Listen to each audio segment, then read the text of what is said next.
Ya, saudara, letusan Gunung Kelut di tahun 2014 merupakan letusan terbesar bila dibandingkan dengan erupsi pada tahun 1990.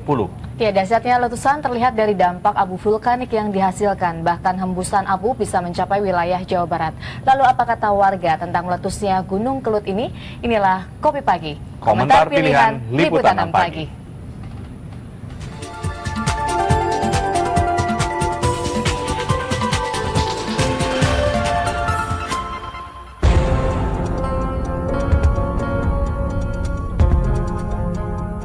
Saudara, Indonesia kembali dilanda bencana. Gunung Kelut meletus dengan dahsyatnya pada Kamis malam, memuntahkan lava pijar yang membumbung tinggi ke angkasa hingga 17 km, mengeluarkan 120 juta kubik magma perut bumi. Dampaknya berupa hujan abu vulkanik bahkan terasa hingga Jawa Barat. Lalu bagaimanakah komentar warga mengenai dahsyatnya letusan Gunung Kelut ini? Bersama saya David Rizal, berikut Kopi Pagi, komentar pilihan Liputan 6 Pagi. 13 Februari 2014 di atas Gunung Kelut, pijar kilat saling bersautan, dentuman bergemuruh. Gunung Kelut melontarkan material lava pijar bercampur abu vulkanik setinggi 17 km ke udara. Sekitar 120 juta kubik magma dari dalam perut bumi pun dimuntahkan oleh Gunung Kelut.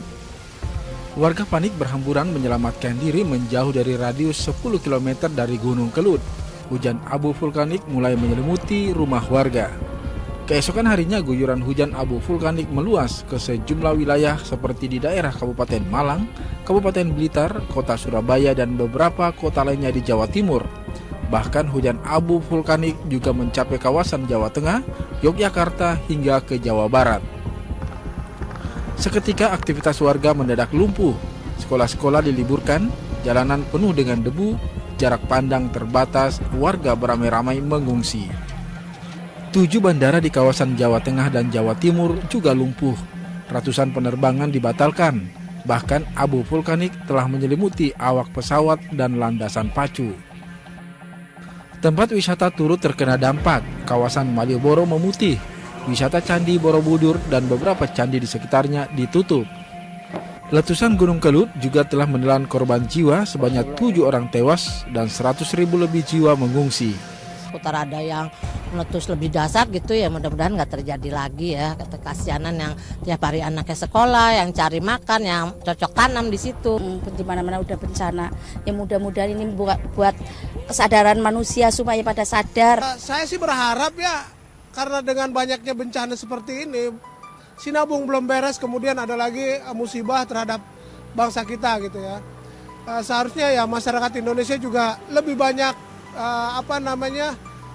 kembali kepada akidah gitu, kembali kepada Allah, bersyukur dan berintrospeksi diri. Ada apa sih bangsa kita ini sehingga begitu banyak cobaan yang menimpa bangsa kita gitu. Hujan abu vulkanik mengganggu aktivitas warga, tidak main-main. Seluruh bandara di Jawa Timur dan Jawa Tengah ditutup untuk waktu yang tidak ditentukan. Bahkan tempat wisata seperti Malioboro dan Borobudur sempat lumpuh. Belum lagi bahaya abu vulkanik untuk kesehatan. Lantas, apa yang bisa kita lakukan untuk terhindar dari bahaya abu vulkanik? Tebalnya abu vulkanik telah menyelimuti sebagian kota Kediri. Bahkan atap rumah warga ambruk karena tidak kuat menahan beratnya material letusan.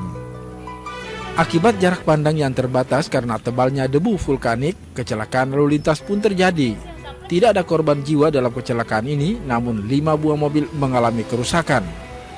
Tidak hanya itu, sejumlah siswa SMA di Ngawi, Jawa Timur pingsan akibat menghirup abu vulkanik Gunung Kelut dan tidak menggunakan masker. Material abu vulkanik merupakan silika dioksida yang bentuknya sangat tajam dan sering dipakai untuk membuat kaca maupun pupuk.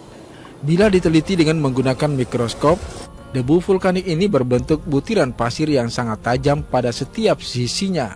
Maka sangat berbahaya jika abu ini masuk ke mata karena akan merusak kelopak mata dan mengakibatkan kebutaan secara permanen.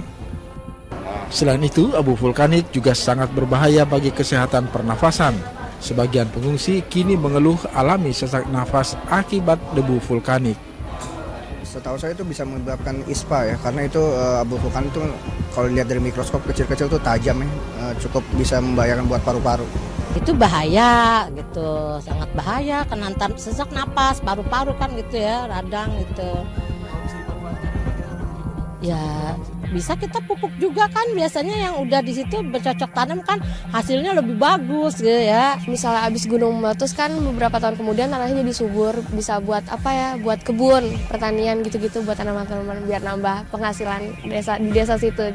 Sebagai negara yang memiliki gunung api terbanyak di dunia, siap tidak siap kita harus menghadapi bahaya letusan gunung api setiap tahunnya. Kita tidak bisa mencegah gunung api meletus. Yang bisa kita lakukan hanyalah waspada dan tahu apa yang harus dilakukan kala bencana itu terjadi. Saya David Rizal, demikian Kopi Pagi, komentar pilihan Liputan 6 Pagi.